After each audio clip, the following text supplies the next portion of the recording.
Hey everyone, I hope everybody's having a good weekend. Mr. Gadro here. I just wanted to, since we're at the end of week one, I wanted to post a little video of my own, specifically talking about the question that I posed after you watched the videos on Friday.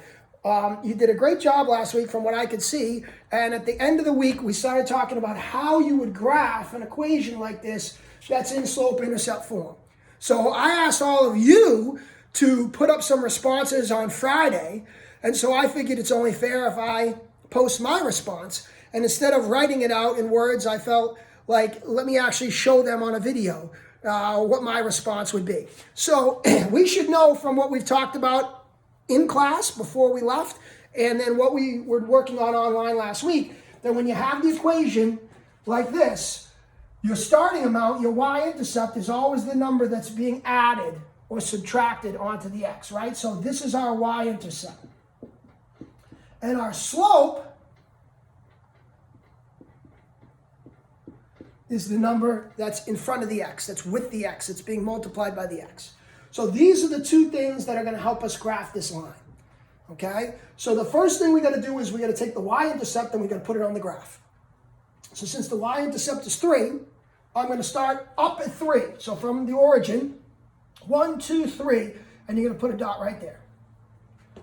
So you always start from the y-intercept. Remember, the y-intercept is just another name for our starting amount, right? Our figure 0. So we should be used to that. So I have the y-intercept is 3. I go up 3. I put a dot. Now my slope is going to tell me where I get my other points that I can connect. So since the slope is 1 over 2, remember we think of slope as rise over run, right? So that means the 1 is going to be my rise and the 2 is going to be my run. So from that point there, I'm going to go up 1 and over 2. Up 1 and over 2 and put a dot. And then at that point, you could just draw the line because we only need 2 points for a line. But if you want to do that a couple more times, up 1 and over 2, that's fine. And then you're going to use a ruler. I don't have a ruler here, but you can draw the line. So our y-intercept is where we started, and then our slope was up 1 and over 2, and that's how we got the other points.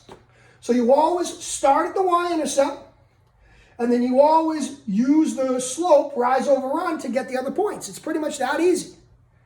And we're going to do more practice on this week. So Monday and Tuesday, this is what we're going to be practicing. So you don't have to worry about really learning anything new at the beginning of the week. Let me do one more here with you, 1 or 2 more quickly, because I think there's a few questions that might come up. What happens if the slope isn't a fraction? So what happens if the slope is like 2x, and let's do a minus 3 here, okay? So when I make my graph,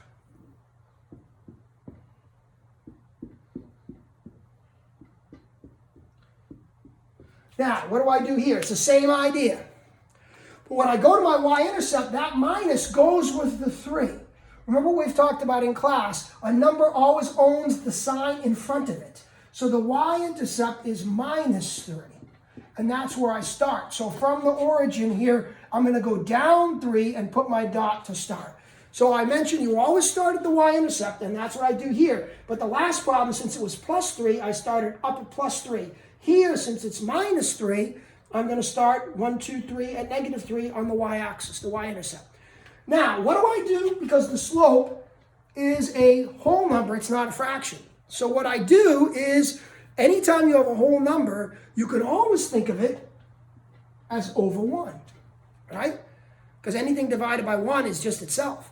So anytime you have a slope, if it's not a fraction, you can think of it and put it over 1. So now this tells me for my slope that my rise is 2 and my run is 1. So just remember that. Anytime you have a slope, if it is a whole number, you put it over 1. Okay? And so now from the negative 3, I'm going to go rise 2 and run 1. So rise 2, up 2, and over 1. And then draw the line. Again, if you want to do that a couple more times, up 2 and over 1. And that's going to make a straight line right there. Increasing line. Perfect. Right? Okay? I'll do one more quick one, because what about if the slope is negative? And these were all in the videos I posted last week, but I figured again, I'll do one of my own. It's only fair. So what if I have a -1/3 x plus 2? Right? What if I have that one? So let me just draw my graph here.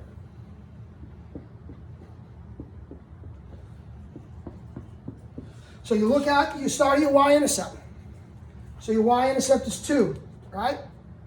Y-intercept is 2. So I start there. So I go from the origin up 2. Boom. That's where I start. You always start from the y-intercept. Okay? Now I use the slope, and the slope here is negative. Now when the slope is negative, I always think of the negative sign with the numerator, with the top number. Even if the negative is out in front of the fraction, I always think of it with the numerator. So my rise is -1 and my run is 3.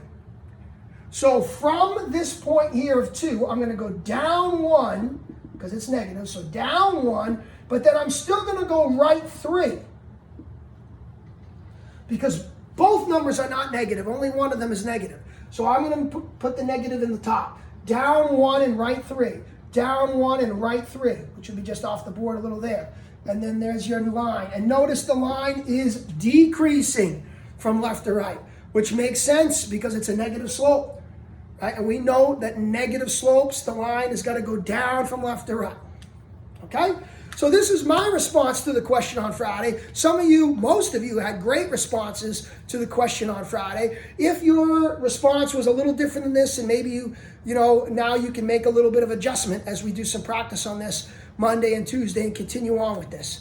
We've been doing our work with slope and with slope-intercept form for a long time, even way before when we were still in school. So we're going to be wrapping this up soon, probably by the end of this week, and we'll be having a summative assessment probably early next week, and we'll be doing that online as well. So I hope everybody's having a good weekend, and we'll talk to you this week.